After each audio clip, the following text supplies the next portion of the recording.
한판 승부 매주 월요일 이 시간에는 한 주간 쟁점이 될 이슈들을 패널들의 직감으로 예측하는 그런 시간이 되겠습니다. 자, 여러분 이 코너 재밌으시죠? 여러분 청취자 여러분, 예, 그 후기 좀 많이 남겨주세요. 예, 약간 강요하시는 것 같은데. 예, 코너를 잘 만들려고 저희가 노력하고 있는데 아무튼 우리 청취자 여러분들 피드백이 또 가장 필요한 코너이기도 합니다. 자, 오늘은 자 김광진 전 더불어민주당 의원 나오셨고요. 어서 오십시오. 예, 안녕하세요. 그리고 김재섭 전 국민의힘 비대위원 오셨습니다. 어서 오십시오. 네, 도봉에서 온 김재섭입니다. 예, 이 코너가 잘 되려면 국민의힘 쪽 패널이 국민의힘의 이야기를 해야 되는데 네. 예, 국민의힘의 얘기보다는 상식적인 얘기를 너무 하는 사람이 나와요. 아, 김재섭 의원입니까? 예, 좀 문제가 있습니다. 그렇다고 또 자르시면 안 됩니다. 아, 그럼 국민의힘의 주장을 얘기를 해야지 혼자 상식적인 얘기를 하면 안 되는 거 아닙니까? 아니 국민의힘 주장 열심히 잘 하고 있는데 벌써부터 자기 정치를 하고 있습니다. 김재섭 의원. 예. 자, 네 분의 예리한 직감을 또 기대하면서 시사 본능 테스트 오늘도 다양하고 재미있는 주제가 준비되어 있으니까요. 저 청취자 여러분 귀를 쫑긋해 해주시기 바랍니다. 한판 직감 바로 시작합니다. 대장동 개발 의혹 특검 갈까?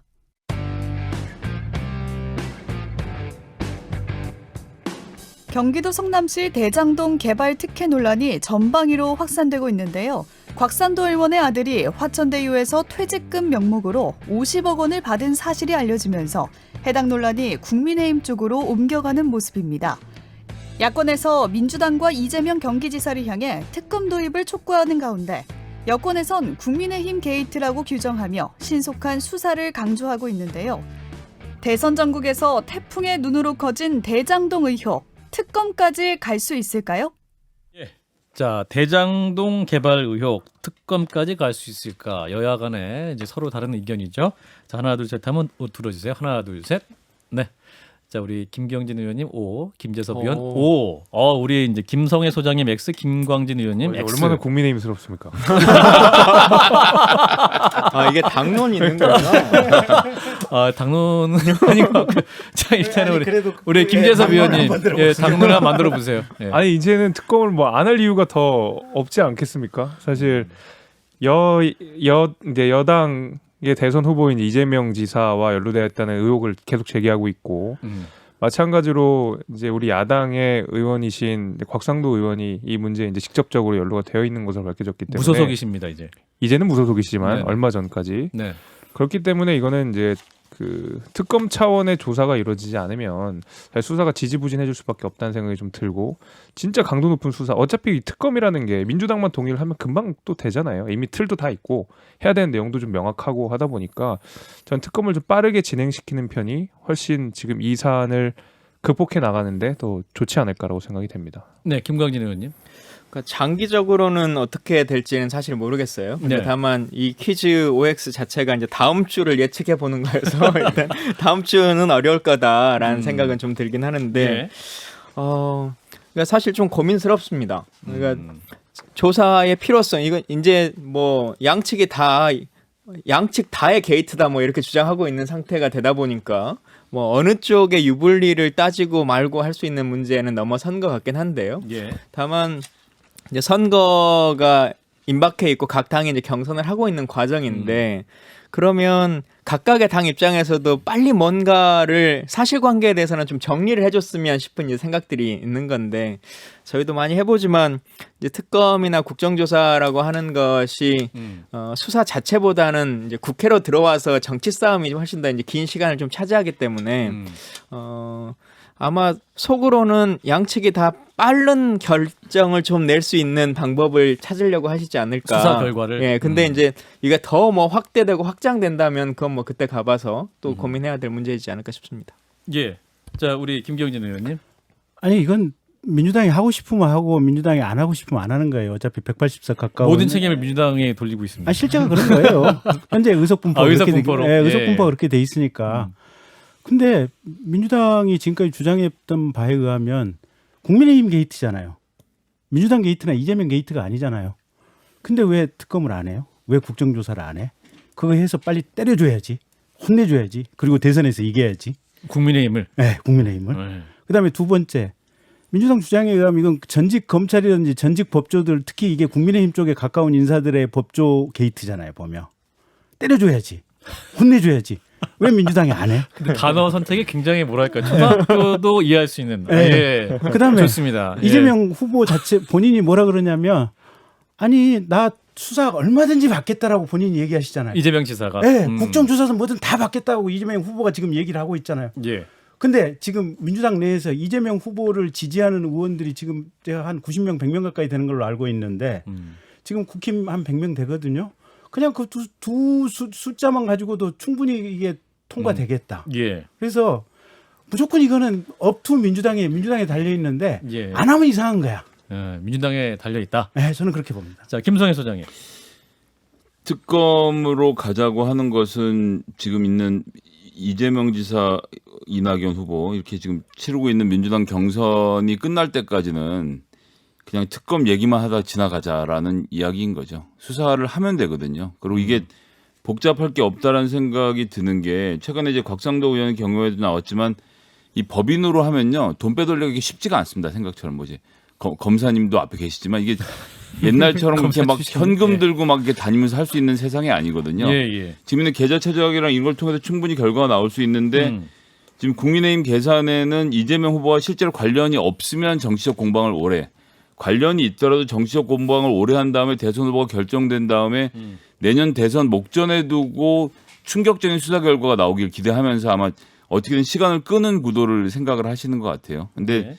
제가 보기엔 그럴 일이 없어요. 그러니까 이건 지금 김광진 의원님이 잘 말씀 주셨습니다만 어느 쪽의 유불리를 따질 수 있지 않고 누구라고 피해갈 수 있는 상황 아니기 때문에 수사를 하면 됩니다. 그리고 수사를 지금 하고 있고요.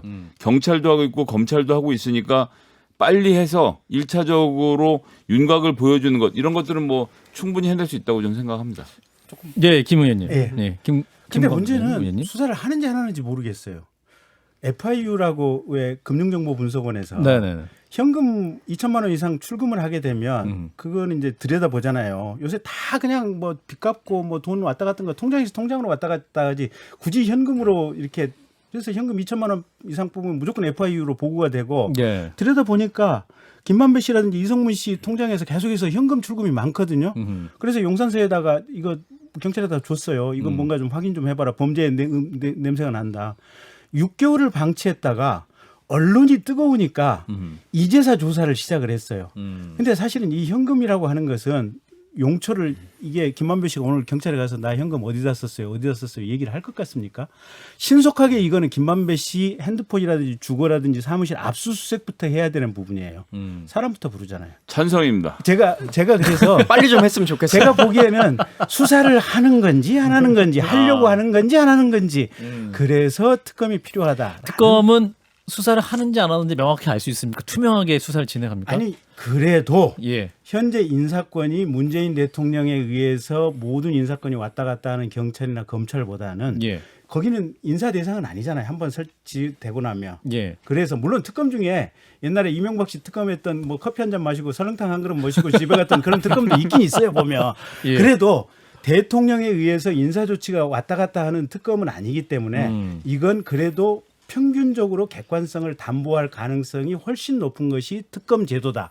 이렇게 볼 수 있는 것 지금 같습니다. 그 인사권 때문에 김광진 뭐 의원님? 걱정하는 분들이 지금 얼마나 있어요. 지금 검찰총장님도 바로 옷 벗고 나와가지고 뭐 선거에 출마하시고 뭐 하는 상황인데 뭐 지금 경찰이나 검찰 분들이 문재인 정부가 두려워서 수사를 지연하거나 뭐 그럴 것 같지는 않은데. 다만 저희도 참 안타깝습니다. 빨리 좀 어떤 결론이 나는 것이 뭐 당내 선거에서도 뭐 유불리를 문제를 떠나서도 뭐 어쨌든 저는 당 입장에서는 좋은 후보가 좀 선정될 수 있어야 되는데 예. 라고 하는 안타까움이 있죠. 빨리 좀 해주시면 바랍니다. 텍스트 녹취록 나갈 때 예. 김광진 전 정무비서관 특검 찬성 이렇게 제목을 좀 달아주십시오. 그리고 저도 좀 전 X 붙여보면 들었다니까요. X입니다. X. 자, 우리 김대섭 위원. FIU 말씀도 하셨는데 금융정보 사실 분석원. 지금 그 말씀도 하셨는데 이게 지금 수사가 잘 되는지 안 되는지가 모르겠는 것이 아까 전에 제가 방송 들어오기 전에 김경재 의원님께서 많이 말씀을 하신 게 이제 유동규 씨와 이재명 지사의 연계성. 유동규 씨가 사실 굉장히 무리하게 이 사업을 추진하고 설계했다라는 것은 많이 이제 드러난 사실인데 이 사람이 지금 잠적해 있고 실제로 이 화천대유 잠적하고 있지 않다고 본인은 언론에 나와서 인터뷰도 얘기했습니다. 나와요. 인터뷰까지 인터뷰 하셨으니까 나왔죠. 잠적은 아닌 근데 거죠. 뭐 지금 비디오 오늘 딱 한 군데 예, 하고 예. 그리고 다시 이제 어디에 연락이 있는지 안 사실 된다 그러시더라고요. 확보가 안 되니까 이 사람 예, 그분뿐만이 알겠습니다. 아니라 다른 관계자들도 지금 뭐 미국으로 가 있다든지 뭐 여러 개 어디 있는지 우리가 지금 잘 모르는 상황들이잖아요. 이 사람들이 당장 조사를 시작을 해야 되는데도 불구하고 그런 면에 있어서 지금 이 수사가 잘 진행이 되는지에 대한 의심들이 분명히 있다는 것이죠. 예, 이게 지금, 이제 김상현 소장. 윤석열 총장님 휘하에 뭐 한모 편집국장님 계실 때처럼 매일매일 특종이 나오는 구조는 이제 더 이상 안 돌아가기로 했으니까 수사 한모 결과를 편집국장은 누굴 말씀하시는 거예요? 한동훈 검사장이요? 예, 예. 예. 얘기해도 되는 거였군요. 예. 저보고 책임지라는 거죠. 예. 그런 소문이 있었다라고 하는데 소문이 있었군요. 편집국장이라는 것이 매일매일 수사 내용의 첩보를 특정 언론사에 흘려주는 것 아니었냐는 의심이 있었고 매일매일 실제로 다른 언론사에 보도가 됐던 전례가 있는데 이제 그런 식으로 우리가 수사 결과를 수사 과정을 스포츠 중계하듯이 하는 이런 문화는 좀 극복을 해야 될 때이기 때문에 수사 결과가 나오는 것을 지켜보는 게 좋겠다고 생각합니다. 이거 뭉개면요 민주당이 대선 못 이깁니다. 근데 그래요. 이미 뭉갤 기세가 무럭무럭 보이고 있다는 게 지금 문제죠. 그래서 특검하는 거죠. 예. 이제 또 곽성도 의원의 아들 곽병채 씨가 또 어제 바로 SNS 통해서 해명을 했죠. 이 해명 어떻게 들으셨는지 본인은 잘 설계된 오징어 게임의 말에 불과했다. 이렇게 얘기했거든요. 저도 자, 50억짜리 말이 되고 싶습니다. 예, 뭐 안지를 안고 설하면 설 테니까 지금 이 보니까 이분 곽병채 씨 이분 보니까 지금 하루에 2,870만 원씩 일일 수당을 2,870만 원을 받아야 5년 9개월 일하고 퇴직금을 50억 받을 수 있어요. 이 어마어마한 액수거든요. 예, 그런 돈을 받았는데 본인이 받은 돈이 성과급인지 위로급인지 아니면 또 무슨 산재인지 퇴직금인지 본인도 구분을 못하고 아버지한테 설명도 못하고 아버지도 모르고 준 사람도 모르고 결국은 액수를 정해놓고 이건 네 돈이야라고 준 것 외에는 서로 아무것도 안 정했다는 거잖아요. 무려 2주에 이 말을 맞출 시간이 있었음에도 불구하고 이 말을 못 맞췄다는 것은 이게 얼마나 불투명하게 건네진 돈인지를 정확히 보여주는 사건이라고 생각합니다. 저도 예, 누가 말씀하실까요? 제가 김병진 전 예. 의원님이 더 간절한 눈빛으로 보셔가지고 예, 아니, 김 뭐 의원님. 간절하지는 않은데 어쨌든 아까 우리 김병욱 의원님 전화 인터뷰할 일부에서. 때처럼 네네. 수시로 말이 바뀌어요. 그러니까 처음엔 퇴직금이었다고 얘기를 했다가 그다음에 무슨 성과금이었다고 얘기를 했다가 마지막엔 퇴직금, 성과급, 산재 세 가지가 뭐 혼합된 것이다라고 얘기를 해서 일단 이 명목에 대해서 수시로 지금 말이 바뀌고 있고 그다음에 이제 법을 하는 사람들 기준으로 보면 퇴직금이 1년에 한 달치 월급 적립해서 주면 되는 거 아니에요? 이게 퇴직금이 될 수가 없어요. 산재도 사실은 우리가 그 호프만법이라든지 어떤 신체 손실 감정을 해가지고 하면 지급할 금액이 아주 명확하게 나와요. 사실은 보면. 예.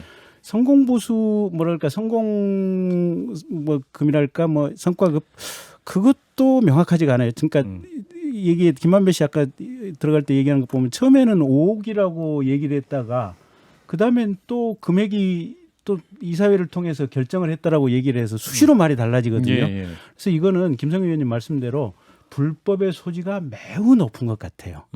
그래서 사실은 이거를 줬다고 하는 사람들 또는 당시에 이사회에 의결했던 사람들 신속하게 체포해서 조사를 하면 별도로 분리해놓고 조사를 한다면 제가 볼 때는 이 돈의 손길이 나올 것 같아요. 근데 네. 어떤 식으로 체포까지. 아니 당연히 해야죠. 이게 물론 뭐 4천억도 있지만 50억도 큰 돈이에요. 보면 국민들 보기에는. 예, 지금 뭐 단위가 너무 커져가지고요. 그렇죠. 예, 지금 뭐 약간 게임하는 정말로 그런 느낌이 드는데. 네. 자, 김재섭 의원님. 그 어제 해명을 보고 처음에는 아 이게 무슨 해명이야 근데 그 생각이 처음에 들었다가 오늘 아침에 곰곰이 생각을 해보니까 괜찮은 해명인 것 같은 거예요. 왜 그랬냐면 그 오징어 게임을 제가 좀 급하게 추석 때 막 넘기면서 봤는데 대충 그 오징어 게임의 내용이 스포 하지 마시고요. 자이든 타이 스포는 아닙니다. 예. 자이든 타이든 어쨌든 그 말이 참여를 직접 원해서 했다는 거. 첫 번째. 그렇죠. 예. 그리고 이제 그 거기서 주는 메시지가 돈 앞에서 무너지는 인간성 같은 거거든요. 결국 그 돈을 앞에 이제 뛰어가는. 근데 본인 스스로 그걸 말로 지칭했다는 것은 뭐 일정 부분 그 돈이라고 하는 것에 대해서 본인이 인지를 하고 있었다. 나도 뭐 열심히 했다를 본인이 실제로 이야기를 했고 그런 면에 있어서 이 본인이 말이라고 표현한 것이 진짜 진의가 아닌가라는 생각도 저는 사실 좀 들어요. 본인도 의사가 있어서 그러니까 갔다. 뭐 나는 피해자다라는 말을 한 게 아니었잖아요. 그런 면에서는 본인한테 일정 부분 저는 이 분명히 인지가 있었다고 생각이 되고 결국은 진짜 중요한 것은 오징어 게임에서 나오지만 이 판을 설계한 사람이 있다. 이 판을 설계한 사람이 있다라는 것이고 그게 누구냐까지도 우리가 분명히 밝혀야 된다. 근데 저는 이 이렇게 봐요. 해명을 듣고 뭐 이게 받을 만큼 받았다라고 느끼는 사람은 아마 본인 빼고는 아무도 없을 것 같아요. 그 온 국민 중에 예. 아마 아버님도 별로 납득하지 않고 계실 걸로 보여지는데 아마 이제 그 해명을 보면서 많이들 생각하는 게 그러실 것 같아요. 오징어 게임의 말이다. 자기가 스스로가 밝혔지 않습니까? 그래 말이 50억 받았으면 도대체 뭐 포하고 장은 얼마 받고 머리는 얼마 받는 거냐라고 하는 같이. 예, 장기로 쳤을 때라고 하는 이제 궁금증이 생기는 거잖아요. 이 게임에서 뭐 오징어 게임으로 치면 동그라미 세모 하고 있는 사람들은 얼마 받고 있는 거냐라고 하는 이제 질문이 생길 텐데 네. 본인 스스로가 가장 낮은 단계일 때인데 그 정도 받은 거다 지금 이렇게 주장을 했어요. 근데 예. 아직도 등장인물들이 많이 있으시지 않습니까? 당사자들이. 그래서 네. 그 부분들이 좀 나와야 될 것 같고 전 처음에 그 해명문이라고 하는 게 있었길래 본인 계정으로 올리신 건 줄 알았는데 곽병철 씨. 곽상도 의원님 의원의. 계정에다가 이제 본인 스스로 올리셨더라고요. 예. 근데 거기에 보면 나오지 않습니까? 아버지가 이 자리가 있으니까 한번 가보라 그래서 했다라고 하는 것을 본인이 그냥 혼자 올린 것도 아니고 곽상도 의원이 그걸 읽어본 다음에 본인 계정에다 올리셨단 말이에요. 예. 그러니까 그러면 누가 봐도 이거는 아빠 찬스를 써서 이 회사를 들어간 거네.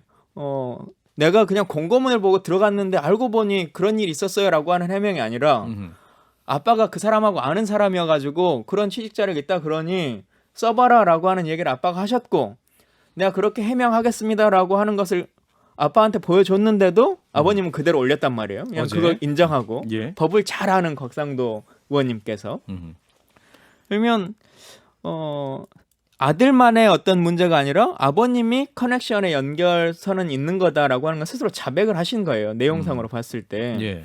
그래서 그런 부분들은 이제 다 하나하나 밝혀지지 않을까 싶은 생각 듭니다. 예. 근데 저는 김경진 의원님. 조금 더 위에서 봐야 될 대목이 예. 과연 곽상도 의원 아드님만 50억을 받았을까? 거기에 이름 걸쳐놓은 사람들은 다 몇십억씩 받지 않았을까? 이런 생각이 불현듯 떠올라요. 예. 그래서 이거 좀 빨리 파봐야 될 것 같고요. 예. 그다음에 도대체 이 통돼지 바베큐가 얼마나 컸으면 조그맣게 살코기 한 점이라고 띄워주는 게 50억씩이니까 이 참 정말로 우리 박근혜 정부의 초대 민정수석이 됐던 곽상도 의원님의 사이즈를 생각하면 조그만 조각은 아니었을 거예요. 예. 아니 근데 최소한 지금 액면에 나온 게 4천 몇백억 아닙니까? 네.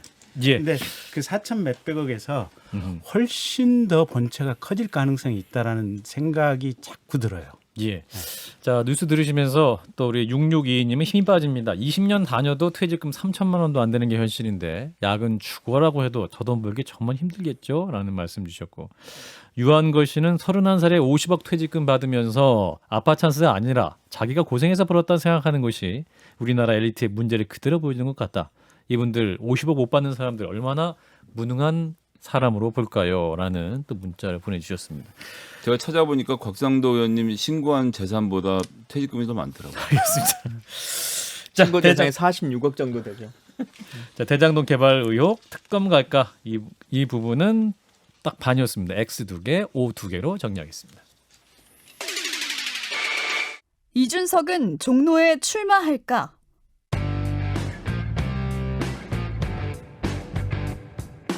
내년 3월 9일에 치러질 정치 1번지 종로 보궐선거에 대한 관심이 뜨겁습니다. 역대 대통령을 3명이나 배출한 곳으로 워낙 영향력이 큰 데다 내년 대통령 선거와 동시에 치러지는 만큼 거물급 인사들의 이름이 거론되고 있는데요.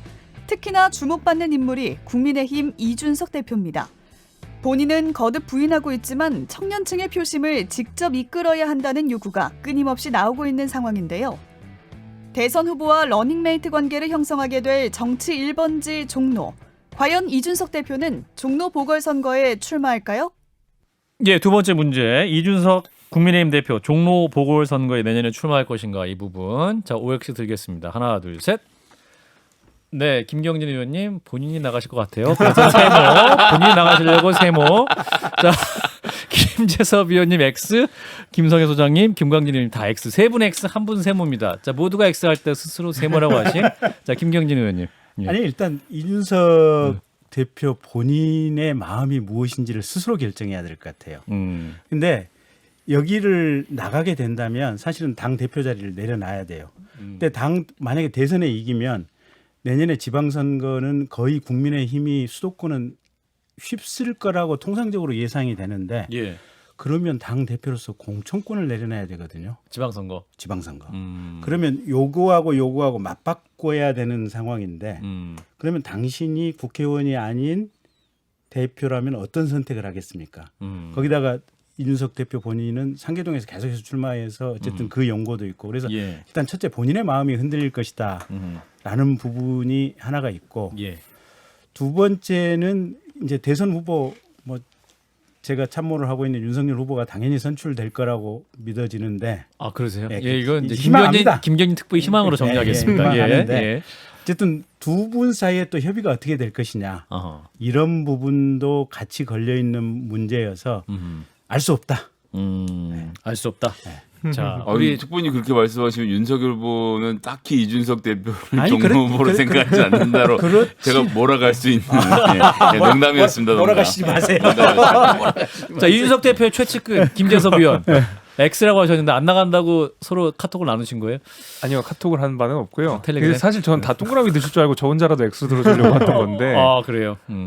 왜냐하면 이제 분위기는 전부 이준석이 종로로 나가는 게 맞지 않냐는 분위기들이 사실 많아가지고 근데 이제 이준석 대표의 직접 이제 육성을 통해 들은 바로는 나는 그래도 상계동에서 하고 싶다라는 게 이제 본인 의지가 좀 확실히 있는 것 같아요. 그래서 뭐 그거는 뭐 어떤 공식적인 자리도 아니었고 뭐 이렇게 흘러가는 자리에 이렇게 얘기를 통해서 말씀을 하셨던 거기 때문에 뭐 이제 본인의 의지는 확실히 이제 상계동으로 나가신다는 것 같고 모르겠습니다. 이게 정말 당이 요구하면 막판에 어떻게 될지는 모르겠지만 저 역시도 그 앞으로 이제 남은 지방선거 공천이라든지 그다음에 당 이준석을 당 대표로 올려준 20대 30대 표심들도 있는 거거든요.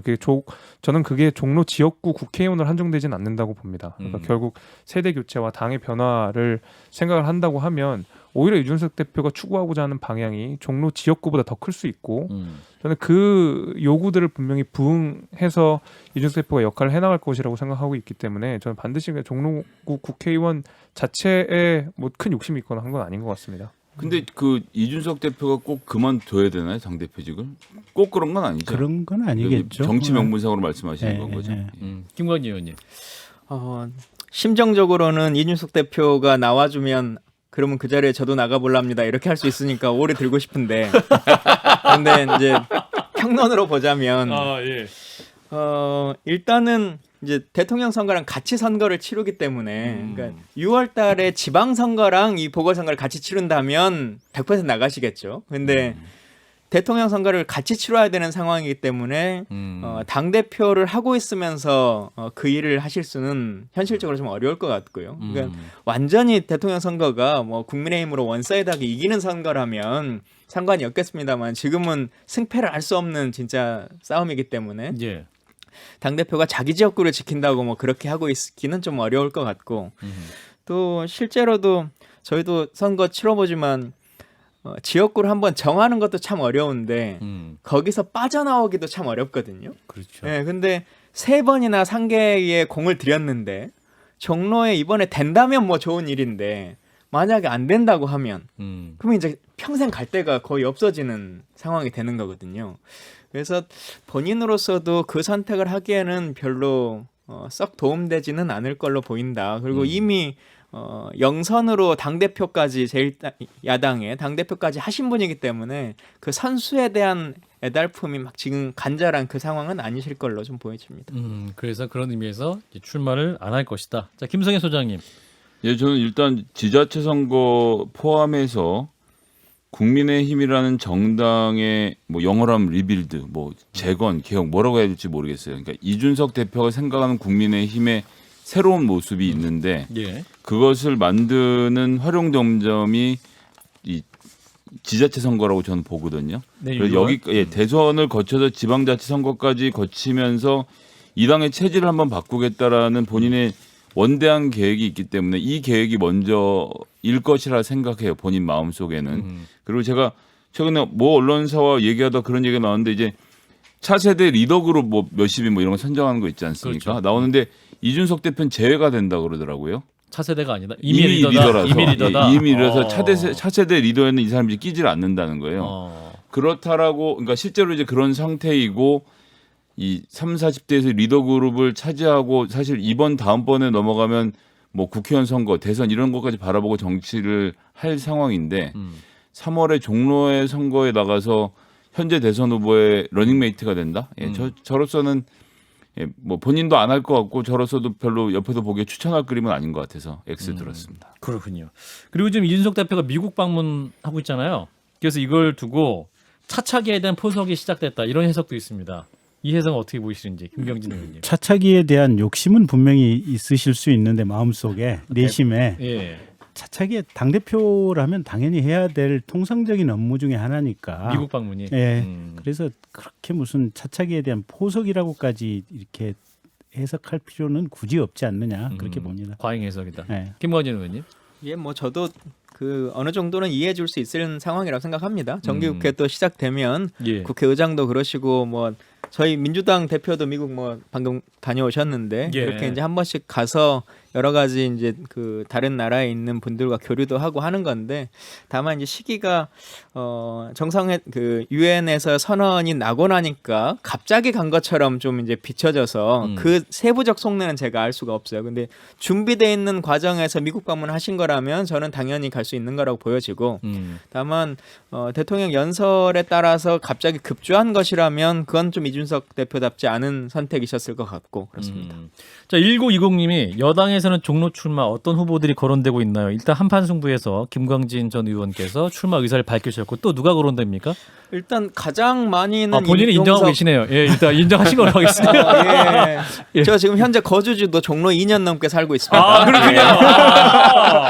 예, 오늘 방송 잘 나오셨네. 예, 그래가지고. 강원로에 살고 있습니다. 예, 알겠습니다. 예. 그게 어쨌든 지난번에 이제 이낙연 대표가 나갈 거냐 말 거냐 이제 하는 과정 안에서 정세균 대표가 의원직을 하고 계실 때 임종석 전 비서실장이 가장 이제 유력한 종로의 후보셨죠. 예. 그러다가 정치를 좀 떠나고 싶다라고 하는 선언으로 이제 물러나셨고 그리고 이제 거론되는 분으로는 박영선 중기부 장관도 고민이 좀 있으신 것 같고 예. 뭐 본인의 의사와는 별도로 언론을 통해서는 강경화 장관도 아하. 물망에 많이 올라가시는 것 같고요. 예, 그렇습니다. 그렇군요. 의지는 김광진 전 의원이 제일 강하신 거예요. 다른 분들은 아직 입장 표명을 안 하시고 저는 입장 표명을 한 겁니다. 알겠습니다. 그리고 안철수 대표가 이 대권이 아닌 이 종로 출마로 돌릴 가능성도 있다. 이렇게 또 예측이 나오는데 이 부분은 어떻게 보시는지 김경진 의원님. 일단 지금 국민의힘 대선 후보와의 어떤 조율 이 제일 중요한 문제겠죠. 그래서 이제 그 부분이 어떻게 되느냐인데 글쎄요. 일단은 대권 도전 선언을 하지 않을까요? 예. 그 가능성 낮다. 예. 김재섭 의원. 계속 이제 이준석 대표가 하는 말씀이 뭐냐면 종로에 나갈 사람 많다. 그 얘기를 계속 하고 계시거든요. 예. 그러니까 저희 국민의힘 당 내에서도 사실 이제 뭐 중진이라든지 아니면 대표급의 거물급 인사들이 나가고 싶어 하시는 분들이 많다는 얘기를 사실 공공연하게 하고 다니고 있기 때문에 예. 개인적으로는 안철수 대표가 대선 출마 각을 이미 어느 정도 뉘앙스를 보이셨는데 네. 종로 출마를 한다는 것은 실효성도 좀 떨어지고 명분도 좀 떨어지기 때문에 예. 뭐 이길 가능성이나 명분이나 이런 걸 여러 가지 생각해봐도 안철수 대표가 종로 출마하는 것은 좀 가능성이 낮지 않나 싶습니다. 네. 그렇군요. 국민의힘하고 합당이 돼 있는 상태라면 그래도 뭐 그렇죠. 가능성이 있을 텐데 지금 사실 이제 그런 것도 아니지 않습니까? 그렇죠. 근데 안철수 대표를 위해서 국민의힘이 종로를 그냥 비워주겠다 이러지도 못하는 상황이어서 가능성은 좀 없는 것 같은데요. 예. 김성현 소장님이 정리해 주세요. 큰 관심 없습니다. 안철수 뭐 대표의 좀 행보에 가혹한 대해서 말씀이긴 한 말씀을 드려야 되긴 하는데 명분이라는 게 있고 시대적 과제라는 게 있거든요. 지금 현재 종로에 출마하실 시대적 과제를 본인이 찾고 있지 않는데 옆에서 출마할지 모른다 이렇게 하는 것은 예의도 아닌 것 같고 본인이 만약 그런 말씀하신다면 그때 다시 말씀드리겠습니다. 예. 자, 두 번째 직감 이준석 대표 종로 보궐선거에 출마할까 X 3개 세모 하나로 정리하겠습니다. 허경영의 대선 공약 10년 후엔 현실화될까?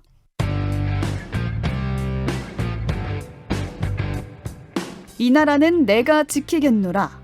행주산성을 대선 출정식 장소로 정한 국가혁명당 허경영 명예대표의 말입니다. 1997년과 2007년에 이어 세 번째 대권 도전에 나선 허 대표. 선거 출마할 때마다 파격적이고 엉뚱한 공약을 내세워 늘 주목을 받았는데요. 허 대표는 30년 전부터 결혼수당 1억 원, 출산수당 5천만 원을 주자고 해 조롱받았지만 현재 모든 정치인들이 다 따라하기 시작했다고 주장하고 있습니다. 실제 일부 후보들은 허 대표를 언급하는 사례가 늘기도 했는데요. 파격적인 허경영 대표의 대선 공약, 10년 후엔 현실화될까요? 예, 세 번째 문제. 허경영의 대선 공약 10년은 현실화될까? OX입니다. 하나, 둘, 셋. 네. 자, 두 분, 김경진 의원님 X, 김재섭 의원 X, 김성애 소장 X, 김광진 의원님만 O가 됐습니다. 그래서 모두가 X 할 때 O라 하신 김광진 의원님. 예, 허경영 후보의 공약이 다 뭐 오가 될 수는 없겠죠. 그러나 그동안 주장하셨던 것들의 방향성을 보자면 10년 후에는 이분이 말하는 복지 정책의 많은 부분은 받아들여질 거다. 어허. 역으로 10년 전에 주장하셨던 것들도 일정 정도 지금 반영이 되고 있거든요. 어떤 게 그렇죠? 물론 이제 금액 차가 있는데 이제 처음에 이분이 97년도인가 나오실 때부터 네. 주장하셨던 것이 크게 보면 세 가지인데 하나는 신혼부부에게 1억씩 주겠다라고 하는 거였어요. 근데 실제 저희들이 2017년에 문재인 후보가 출마할 때 공약 중에 하나가 뭐였냐면 신혼부부에게 집 한 채를이라고 하는 공약이었습니다. 네, 그러니까 물론 그때 저희가 추계했을 때 돈으로 치면 신혼부부당 2억씩 정도 들어가는 이제 그런 상황이었고 저희 요즘 뭐 저출산 문제나 이런 것으로 1년에 20조 가까운 돈들을 쓰는 거지 않습니까? 예. 아동수당도 있고 뭐 여러 가지 상황들로 그러니까 총액으로 치면은 일정 정도는 따라가고 있는 측면이 있는 거고요. 또 하나가 유엔의 그 제2본부를 DMZ에다 유치하겠다 이제 이런 얘기도 하셨는데 예. 박근혜 대통령이 되시고는 DMZ 평화공원에 1년에 한 500억 정도 또 예산 투여해가지고 또 짓고 다 하셨어요. 그래서 그런 것도 있는 거고 또 그 노인들에게 100만 원씩 주겠다라고 하는 공약을 그것도 한 15년, 20년 전에 하셨는데 지금은 이제 노인 수당은 30만 원 넘게 이제 다 나가는 거지 않습니까? 지금 이번 대선 주자들은 더 이제 그보다 높여주겠다, 노령연금 더 주겠다 이제 이렇게 하고 있는 거고. 그래서 그러니까 복지라고 하는 것의 방향성이 앞으로 대한민국이 점점 커질 거기 때문에 이분이 말하고 있는 그런 주장들이 금액 차의 갭차는 있지만 받아들여지는 것들은 일정 정도 있을 거다. 다만 너무 좀 허무맹랑한 것들이 좀 많아서 뭐 허경영 공약이 다 이루어진다 이렇게 말할 수는 없는 거죠. 김재섭 의원. 그 원래 고장난 시계도 하루에 2번은 맞지 않습니까? 뭐 저는 그 정도의 생각이라고 저는 생각이 되고요. 김광진 의원님이 이제 액수의 차이가 좀 있을 뿐이다 말씀하셨지만은 결국 그 액수가 결정적인 거거든요. 제 허경영 후보의 이야기들 좀 들어보면 뭐 워낙 여기 이상한 뭐 허무맹랑한 얘기들이 많지만 기본적으로 그 예산과 관련된 내용들이 좀 굉장히 충격적입니다. 예를 들면 빚이 있으면 돈을 다 찍어내서 갚아준다. 그러니까 애초에 전제가 정치라고 하는 것이 한정된 예산으로 어떻게 배분할 것인가의 문제인데 허경영 후보에게는 그 정치라는 개념이 빠져 있는 거예요. 그냥 예산을 마구 그냥 돈을 찍어내서 나눠주면 된다라고 했을 그런 전제가 되면 사실 1억도 주고 1,000만 원도 주고 할 수 있는 거거든요. 다만 현실 정치인들은 얼마씩을 줘야 되느냐 그 가운데서 굉장히 치열한 정치적 싸움들을 하는 것이고 연구를 하는 것이고 이렇게 그 정치적 과정들을 거쳐나가는 건데 그런 게 다 빠져 있고 예산이 무한대다. 그러면 얼마든지 줄 수 있죠. 그렇기 때문에 저는 애초에 허경영 후보가 말하는 것이 정책적으로나 정치적으로나 말이 안 된다고 생각을 하고요. 뭐 유의미한 투표율을 거둔 거는 뭐 사실이지만 어떤 정치 혐오에서 기반하는 반사적 투표의 경향이 훨씬 강하기 때문에 저는 앞으로도 10년 뒤에 허경호 후보가 얘기하는 게 일부 그 하루에 이제 2번 맞는 시계처럼 그렇게 얻어 걸릴 수는 있지만 그 정책이 현실화되는 것은 불가능하다고 봅니다. 예, 국민의힘 김재섭 의원님이 그 직감에 참여한 이유를 가장 진지하게 비판을 하셨어요. 예, 자 우리 김경진 의원님 칭찬인지 여긴지 예. 모르겠네요. 이게. 아니 제가 가장 체계적이었어요. 여태까지 제가 논리가. 스튜디오 들어오기 전에 예, 제가 정말 진지한 짓을 한번 해봤습니다. 예, 18세 이상 전 국민에게 1억 원씩 준다. 그럼 도대체 얼마가 필요한가? 계산해 보셨어요. 계산기를 다 일일이 2, 10, 100, 1000만, 10만, 100만, 1000만 원 했더니 예, 18세 이상 인구를 4천만으로 그냥 수치를 그냥 단순화시켜서 전제를 했을 때 4천조가 들더라고요. 4천조 1억씩 주면 1억씩 주면 불가능한 얘기죠. 한 달에 지금 기본소득으로 월 150을 준다고 했을 때 예, 그것도 역시 18세 이상으로 얘기를 하고 있으니까 예, 월 60조가 들더라고요. 연간 720조인데 그러니까 이제 그 기본소득 월 150만 원을 주면 나머지는 아무것도 못 하는 거죠. 우리 버스 타면 버스비 1,200씩 들고 이제 어르신들은 공짜로 타지 않습니까? 보면 그렇죠. 여러 가지 조건에 따라서 예, 예. 그 버스비 한 5천 원씩 줘야 될 거예요 아마. 뭐 모든 게 마찬가지예요. 뭐 여러 가지 국가가 운영하는 이런 복지 시스템들이 다 그냥 없어지는 거고 그냥 우리가 150만 원 가지고 살아야 돼요. 그러니까 이 사람 얘기는 이제 근본적으로 불가능한 얘기들이고 다만 이 사람이 냈던 아이디어 중에 일부가 예. 가령 지자체라든지 이런 데도 좀 채택해서 뭐 시골 군단위 같은 경우는 아이 출산하면 지금 뭐 최소 200만 원까지 주는 지자체들 나왔거든요. 보면 예. 이제 그런 일부 아이디어가 채택됐다 뿐이지 이 사람 허황된 얘기를 하고 있는 거고 이제 다만 이제 뭐 이런 것들이 있어요. 여기 보면은 뭐 모병제 같은 경우는 인구 구조상 할 수밖에 없는 앞으로 징병제 대신 모병제로 전환하겠다. 예, 네. 지금 올해 태어난 아이들이 이제 한 20만이 안 되죠. 15만. 15만이면 그럼 남자애들 기준으로 한다면 지금 한 7만 5천 명 되는 거 아니겠습니까? 그러니까 반반이라고 가정을 하면. 네, 반반이라고. 그러면 7만 5천 가지고 이게 모병하는 게 의미가 없죠. 그래서 그때는 이제 이게 지금 아이들이 군대 갈 20년 후가 되면 모병제를 할 수밖에 없는 구조가 돼요. 그러니까 뭐 그런 것은 당연히 예측되는 상황이긴 한데 그냥 통상적인 얘기들은 이분 말씀이 그냥 99% 허황되다 이렇게. 그래도 이제 방송을 듣는 청취자들이 이렇게 반론 주세요. 홍승표님은 그래도 허경영 씨 말 중에 명언이 있었습니다. 나라에 돈이 없는 게 아니라 도둑놈이 많은 거라는 말이요. 그 작년에 그 서울시장 할 때 그 프레카드에 이 말이 적혀 있었죠. 예, 아마 이 말에 좀 궁금하신. 그래서 네. 사실은 수사기관이나 감사원 같은 기관들이 눈 부릅뜨고 이런 부분을 감시할 수 있는 체제를 보장해 줘야 되는데 예. 윤석열 후보가 이런 얘기를 했죠. 자기 편 사람들에 대해서는 눈을 감고 나머지 편 사람들에 대해서만 눈 부릅뜨고 있다면 이건 수사나 사정에 관한 시스템이 안 돌아가는 것이다. 이제 이런 얘기를 제가 참모로 있는 후보가 했다는 얘기를 하나 드리고 싶고 예. 또 한 가지 이제 이 기회에 이재명 후보를 좀 잠시 비판을 하자면 네. 기본소득 한 달에 뭐 이렇게 8만 원씩 월 8만 원 1인당 주는 것도 사실은 연간 지금 한 50조 이상이 지금 소요가 되거든요.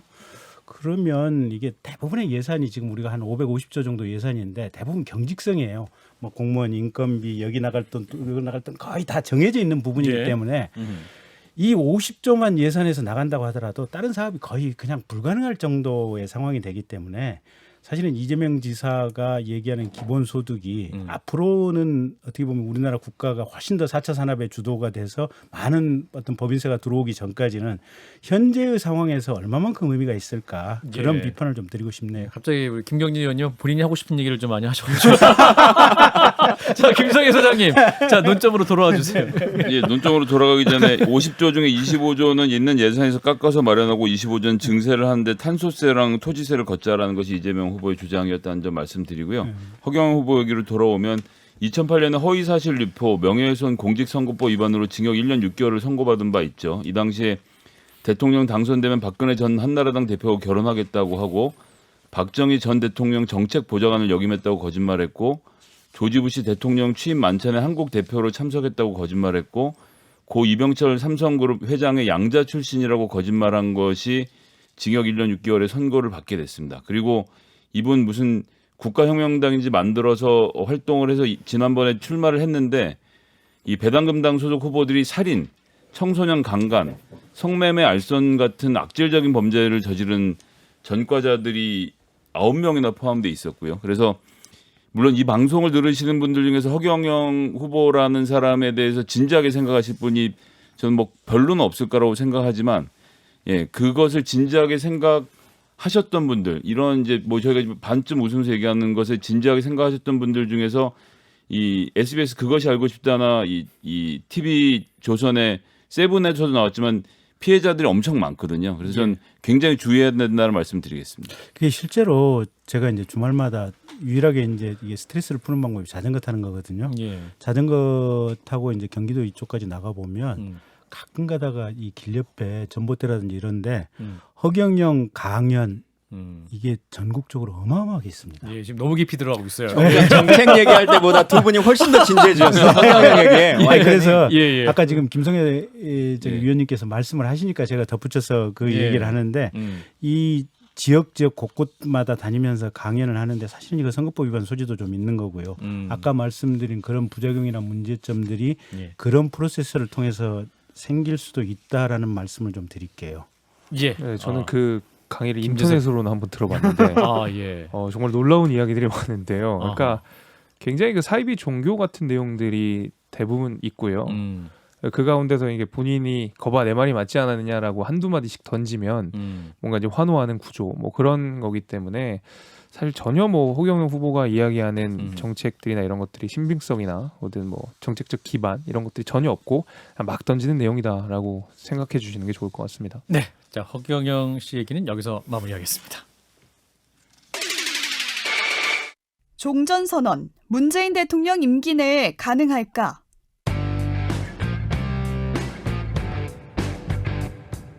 문재인 대통령이 지난주 유엔 총회 연설에서 또 한 번 종전선언 카드를 꺼냈습니다.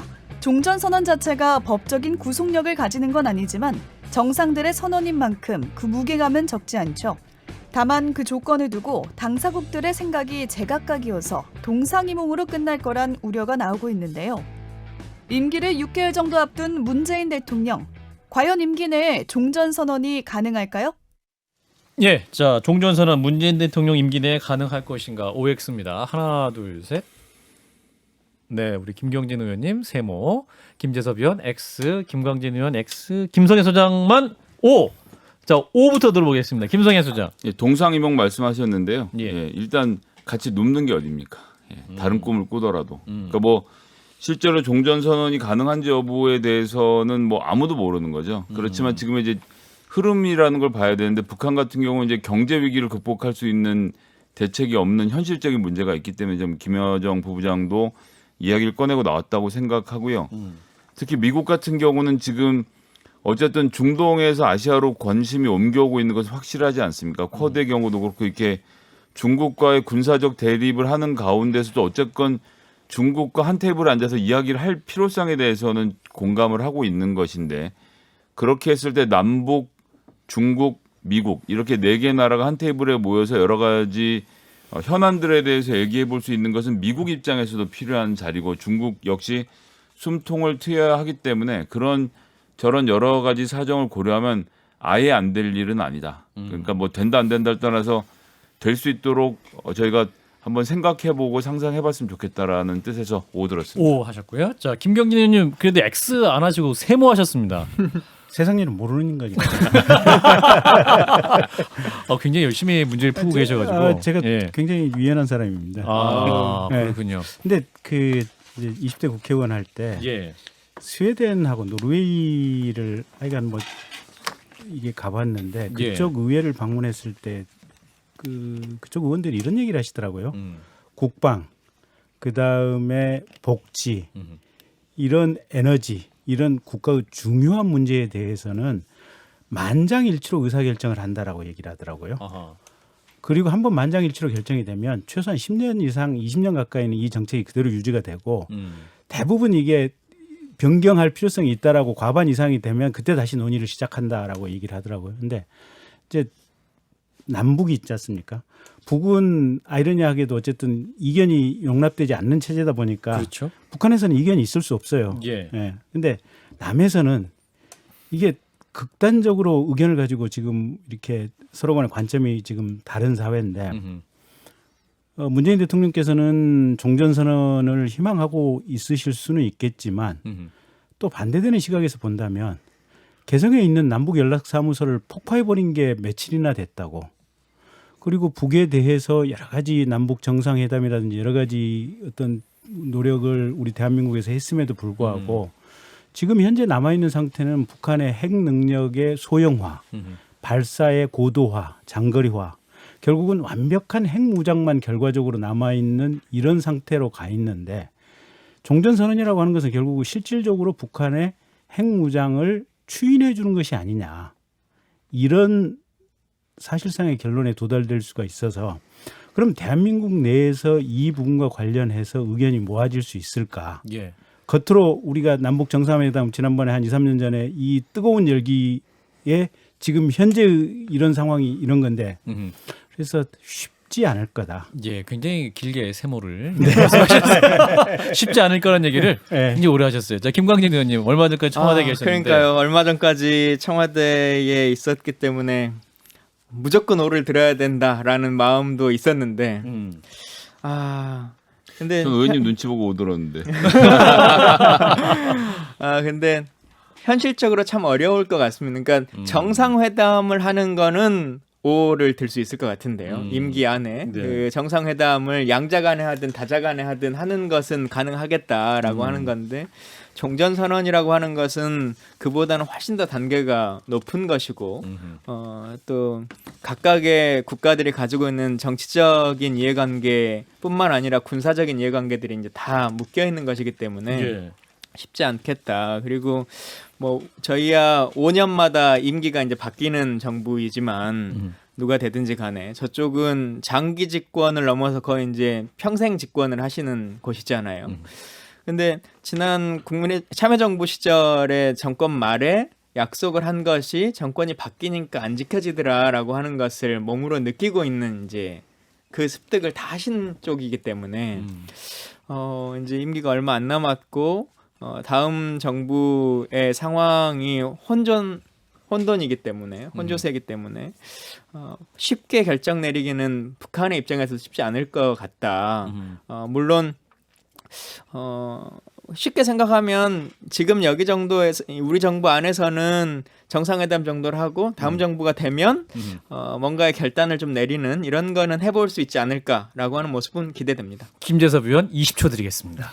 지금 종전선언에 대해서 조급하다라는 느낌은 사실 여야를 막론하고 다 가지고 있을 거예요. 그러니까 이거의 당위는 좀 다른 문제이고 그리고 종전선언이라고 하는 것이 그리고 이제 대화라고 하는 것이 분명히 북한이 원하고 있는 선결 조건이 있지 않습니까? 대북 제재 완화인 것인데 이것이 결국 어떤 이 제재의 전선 자체를 흔들릴 수 있기 때문에 저는 굉장히 신중하게 해야 되고 아직 시기상조다 이렇게 생각합니다. 네, 자 한판 직감 김광진 전 더불어민주당 의원, 김재섭 전 국민의힘 비대위원이었습니다. 두 분 고맙습니다. 예, 감사합니다. 감사합니다.